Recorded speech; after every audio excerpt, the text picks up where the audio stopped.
क्या लग रहा है इस बार, क्या माहौल लग रहा है आपको? इस बार माहौल तो जनता बता रही है 400 पार। अखिलेश यादव को जानते हो? ये क्या बेचते हैं? और नमाजवादी पार्टी होगी, समाजवादी नहीं। परिवार डेवलपमेंट अथॉरिटी 24 के चुनाव का स्लोगन दिया है उन्होंने। पहली बार ऐसा भारत में प्रधानमंत्री आया है जिससे आतंकवादी डर रहे हैं, कहीं दुनिया में बम फोड़ने से डर रहे हैं। राहुल गांधी कहते हैं फेंकू है। देखिए, पप्पू की बात ना करिए, क्यों बच्चों की बात बीच में ला रहे हैं। बड़ों का चुनाव है, पक्ष का काम है हिंदू मुसलमान और पाकिस्तान करना। क्या शुभ नाम हुआ भाई साहब आपका? जावेद खान। भारतीय जनता पार्टी पहले से ही विराजमान है, जैसे रामलला हमारे, चाहे वो समाजवादी पार्टी हो और घरवादी पार्टी हो। हाँ। क्रिमिनल मुख्यमंत्री हैं वो, और वो अपनी जेल की तैयारी कर रहे हैं, 24 की तैयारी नहीं कर रहे हैं। अमेठी रायबेली चिलम पे है, जो अपने घर का अस्तित्व ना बचा पाया वो देश का अस्तित्व बचाने के लिए तैयारी कर रहा है। राहुल गांधी भगौड़ा है। नमस्कार, इस समय नवाबों के शहर लखनऊ में है और यही लखनऊ उत्तर प्रदेश की राजधानी है। और राजधानी में जब चुनावी बयार चल रही है 2024 की, तो जनता जनार्दन से जानने की ये कोशिश कि आखिर में क्या माहौल चल रहा है। इस समय हम टीले वाली मस्जिद के पास में है, कैमरा सहयोगी दिखाएं, ये वज़ू खाना है और यहाँ पे लोग इबादत करने आते हैं।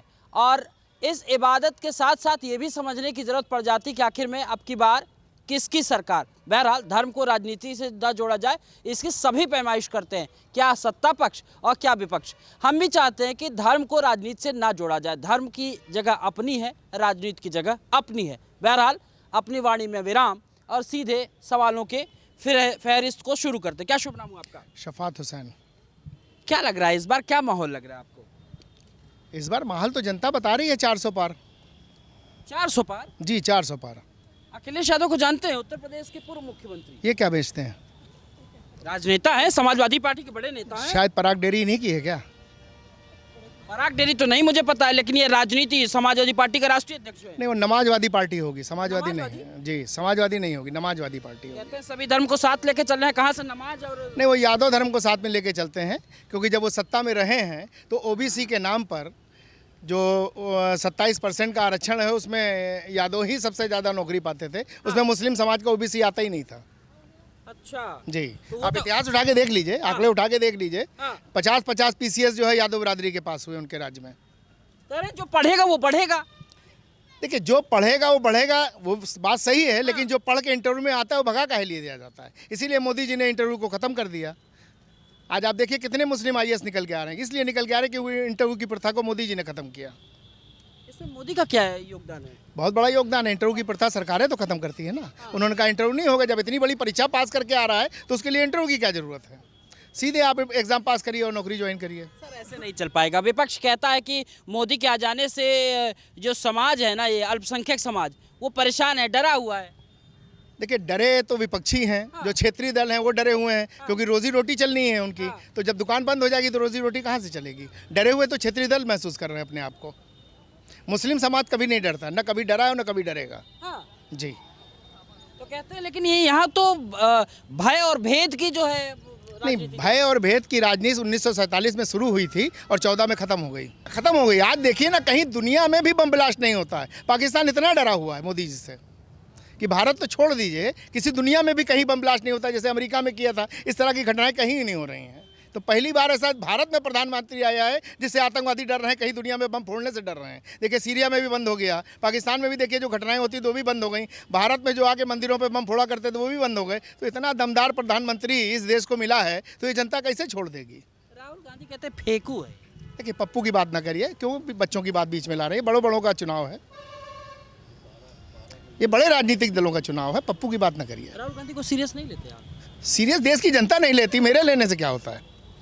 आज एक पोस्टर उनका लॉन्च हुआ, कह रहे हैं कि मैं आपके साथ हूँ। वो किसके साथ हैं? वो उद्योगपतियों के साथ में। नहीं, राहुल गांधी को तो पाकिस्तान सपोर्ट कर रहा है, भारत की जनता कहाँ सपोर्ट कर रही है? आपने देखा वहाँ के मंत्री उनका जो है फोटो लॉन्च कर रहे हैं। पूरा जी, पोस्ट शेयर कर क्यों कर रहा है पाकिस्तान? इसलिए कर रहा है कि जब राहुल गांधी आ जाएंगे तब तो अंदर आएंगे, हम रोजी रोटी चलेगी, पत्थरबाज पैदा करेंगे तो उनके ऊपर धन खर्च होगा। इसीलिए पाकिस्तान उनको सपोर्ट कर रहा है कि जल्दी से मोदी जी हटें तो हमको अमेरिका पैसा दे तो हम पूरी दुनिया में बम फोड़ें।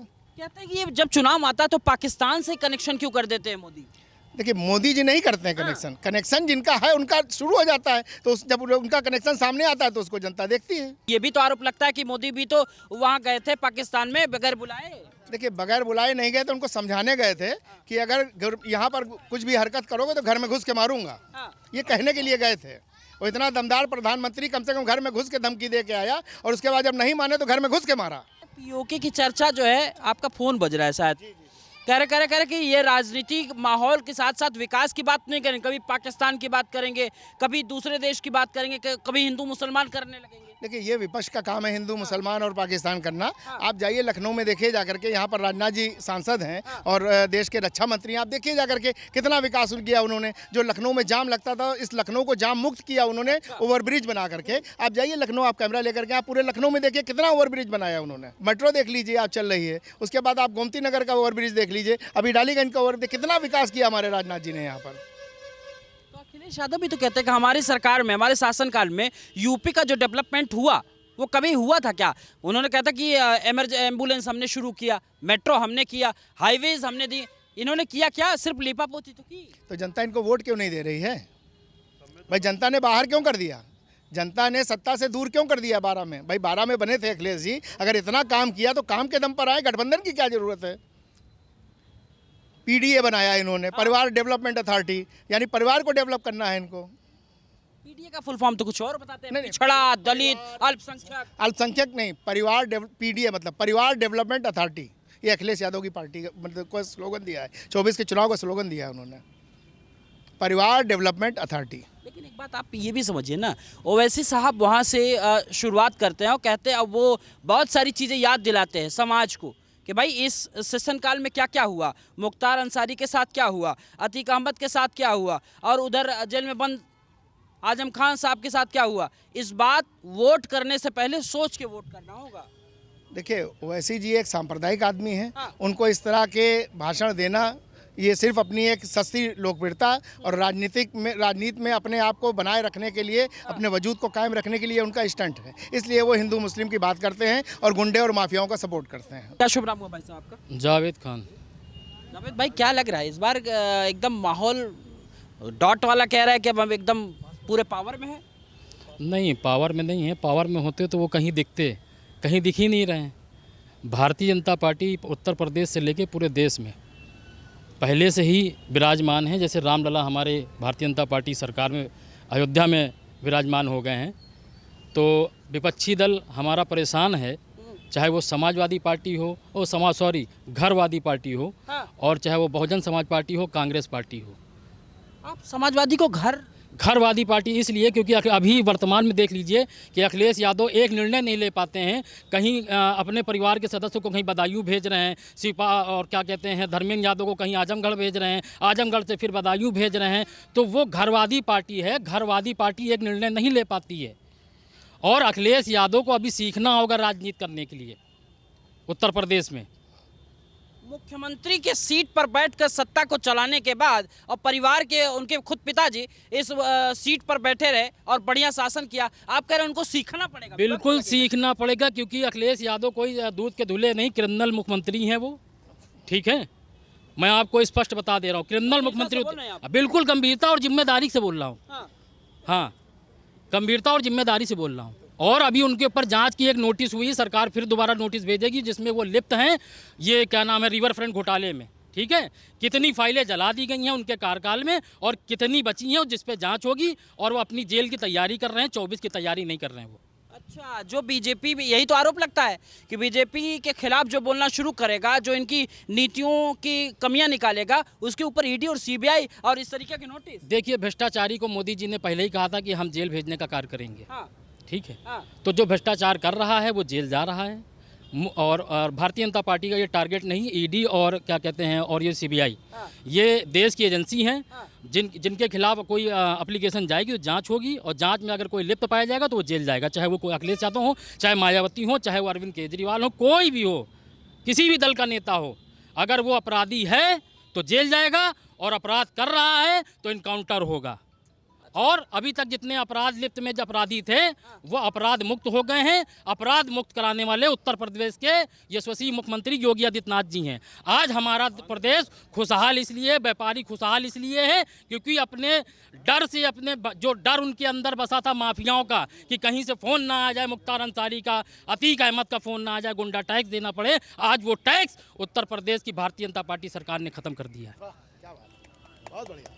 आप तो एकदम मतलब तानाशाह तरीके से बोल रहे हैं। क्या देश में और लोगों को जीने का अधिकार नहीं है क्या? सबको मौलिक अधिकार है, ये संविधान में लिखा है, लेकिन ये संविधान में नहीं लिखा है कि आप जाके अपराध करिए, किसी भी मुस्लिम बहन बेटियों को जाके बलात्कार करिए, किसी भी जाति समाज को जाके परेशान करिए, किसी भी गरीब व्यापारी उद्योगपति को परेशान करिए। ये आपराधिक इतिहास रचने वाले जितने भी देश में प्रदेश में होंगे, सबका यही बुरा हाल होगा। ये भारतीय जनता पार्टी की सरकार है, क्रिमिनल अपराधियों की घरवादी पार्टी सरकार नहीं है। अखिलेश यादव कहते हैं जब इधर से, आप विपक्ष कहता है जब इधर से आए तो आरोपी है, उधर चले गए धुल गए, वॉशिंग मशीन है, सब ठीक हो गया, छवि बढ़िया हो गई। ऐसा क्या है बीजेपी में? बीजेपी में कोई वॉशिंग मशीन नहीं है। हाँ।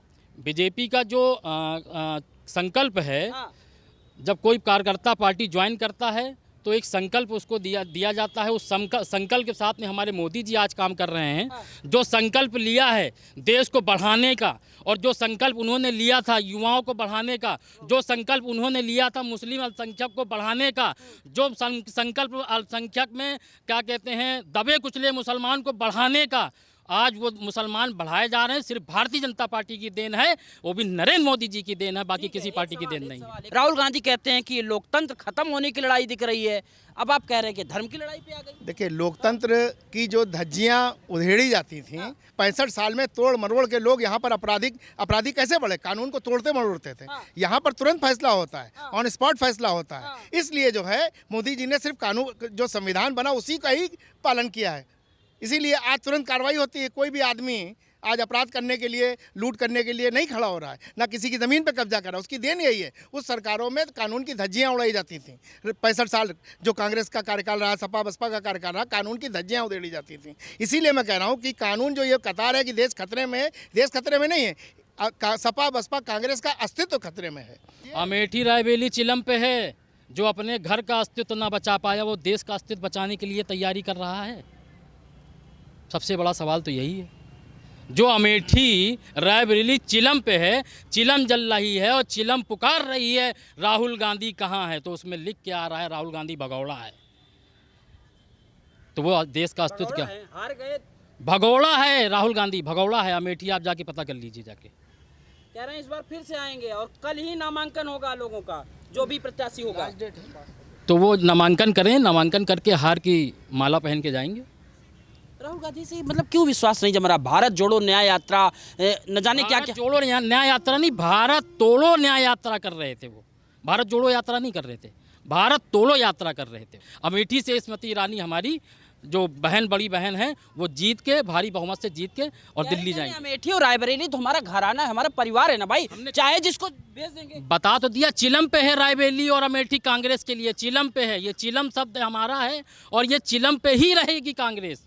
कांग्रेस चिलम का मतलब खत्म। हाँ, जैसे गांव में एक दिया जलता है उसको चिलम कहते हैं, चिमनी आग चिमनी, बस वो डिबरी खत्म हो गई है कांग्रेस की। अच्छा भैया ये बताइए कि उत्तर प्रदेश को लेकर के बहुत सारी बयानबाजी आ रही है, इस बयानबाजी को किस हिसाब से देखते हैं? कहते हैं कि खूबसूरती भाईचारे की उत्तर प्रदेश की सरकार, योगी सरकार जो है छीन ली है। देखिए, मेरे हिंदुस्तान का कोई दिल है, हिंदुस्तान में तो वो उत्तर प्रदेश है। अच्छा। और उत्तर प्रदेश में कोई दिल उत्तर प्रदेश का है तो वो हमारा अवध लखनऊ क्षेत्र है, जिसके अंदर इतना अमन और सुकून है, कहीं कोई झगड़ा ही नहीं है, फसाद ही नहीं है हमारे यहाँ। आप किसी से भी जाके पूरे शहर में जाइए, कहीं भी जाके आप पूछ लीजिए, एक भी आदमी ये नहीं कहेगा कि हिंदू मुस्लिम में आज मेरे बगल में हिंदू रहते हैं, कोई भी बात नहीं है। मगर विपक्ष का कोई आदमी रहता हो तो आप देख लीजिए वहाँ पर खाली यही चल रहा है। सिर्फ विपक्ष के आदमी कहते हैं कि यहाँ पर झगड़ा फसाद है, कुछ नहीं। ओवैसी क्यों कहते हैं? वैसे अपनी दुकान चलाने के लिए, पैसा भरने के लिए अपनी जगह जगह प्रदेशों में प्रदेश अध्यक्ष नियुक्त कर दिया है और छोटी सी एक दुकान लेकर कार्यालय खोल दिया है। उसी कार्यालय के अंदर वो धन उगाही का कार्य किया जा रहा है। अगर वो वैसी मुसलमानों के हितैषी हैं तो हैदराबाद में अपनी ये रणनीति राजनीति क्यों नहीं करते? देश में उनको मतलब पार्टी चलाने का अधिकार नहीं है को बिल्कुल भी नहीं, मेरी तरफ से बिल्कुल भी नहीं है। वो मुसलमानों को एक तरह से पैसा देकर आतंकी बनाने का कार्य करते हैं और धन उगाही का कार्य कर रहे हैं प्रदेश कार्यालय खोलकर। पहले आवाज़ अगर आती तो वैसे कहते हैं कि मुसलमानों के सबसे मसीहा यही है। वो हैदराबाद से बोलते हैं, यहाँ पे मुसलमानों को बेवकूफ़ बनाते हैं, वहाँ के मुसलमानों के बारे में सोच नहीं रहे हैं। वहाँ पे सब मुसलमान परेशान हो रहे हैं। उनके मंच में जितने आदमी प्रोग्राम में जा रहे हैं सब परेशान हैं। यहाँ ऐसा ही नहीं, यहाँ प्रवेशी आ जाए, आप देख लीजिए 10 आदमी उनके साथ खड़े हो तो बता दिए वही आदमी मिलेंगे जो पैसा लिए हुए हैं। मैं कह रहा था कि देश किससे चलेगा, कॉन्स्टिट्यूशन से चलेगा ना। हाँ, अगर कॉन्स्टिट्यूशन में किसी को सज़ा मिली है हाँ। तो उसको आप क्या कहेंगे, अपराधी नहीं कहेंगे। और अगर किसी की ज़मीन कब्जा की जा रही है और उसको परेशान किया जा रहा है, किसी की ज़मीनों को कम से कम दाम में लिखा लिया जा रहा है, तो ये कब्जेदारी नहीं है। उनको आप क्या कहेंगे, मसीहा कहेंगे? बताइए। कह रहे पीछे परिवार को भी देख लिए, स्वतंत्रता संग्राम सेनानी अंसारी ठीक है, परिवार। आपके परिवार में 10 लोग होंगे, 5 लोग होंगे, उसमें से 2 लोग सही होंगे, 10 लोग गलत भी होंगे, तो क्या सारे लोगों को सही मान लेंगे? जो गलत है उसको गलत कहिए ना, कहने की ताकत रखिए। जो गलत है वो गलत है, जो सही है वो सही है। ये कब कहा जा रहा है कि सब गलत हैं?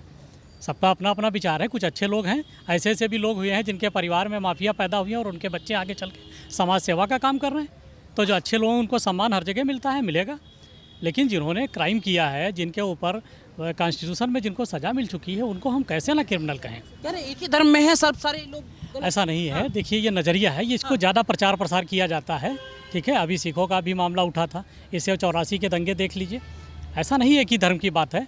हर समय जहाँ जैसा जो है, जो जैसा करेगा उसको कहा जाएगा।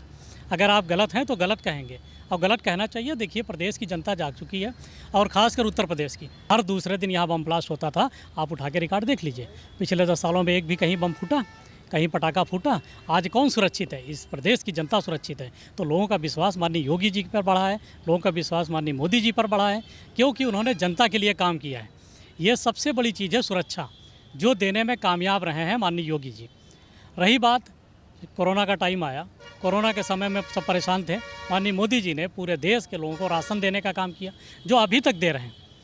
आज की डेट में भूख से किसी की मौत नहीं होती। पहले अक्सर पेपरों में खबर पढ़ते थे कि पड़ोसी ने सुसाइड कर लिया, उसके घर में खाने को नहीं था। ऐसी घटनाएं अक्सर होती थी, आज ऐसी घटनाएं आपको सुनने को नहीं मिलती हैं। तो ये देश विकास की ओर जा रहा है, मोदी जी इसको विकास की तरफ ले जा रहे हैं। योगी जी का उसमें डबल इंजन की जो सरकार लगी है, वो और तेज़ी से उसको चलाने की कोशिश कर रहे हैं। इंजन जो है ना उत्तर प्रदेश से इस बार ऐसा कमजोर होगा 80 सीट पे। अखिलेश यादव भी कह रहे हैं कि 80 सीट पे ऐसा कमजोर करेंगे कि दिल्ली तक आवाज़ आएगी उत्तर प्रदेश की। देखिए, ये हर इलेक्शन से पहले यही कहते हैं। पिछले चुनाव में भी ये कह रहे थे कि हम जीत रहे हैं, और इनके चक्कर में बहुत सारे नेता भाग करके इनके पास पहुंच गए। आखिरी में उनका हाल क्या हुआ आपको भी पता है। तो ऐसा नहीं है, यहाँ पे जनता आप जागरूक है, देख रही है कि ये 80 में से एक सीट पा जाएं। इतना बड़ा? हाँ, ये 80 में से एक भी सीट पा जाएं, 80 की 80 सीटें भाजपा जीतेगी, और जीतेगी क्योंकि भाजपा ने काम किया है।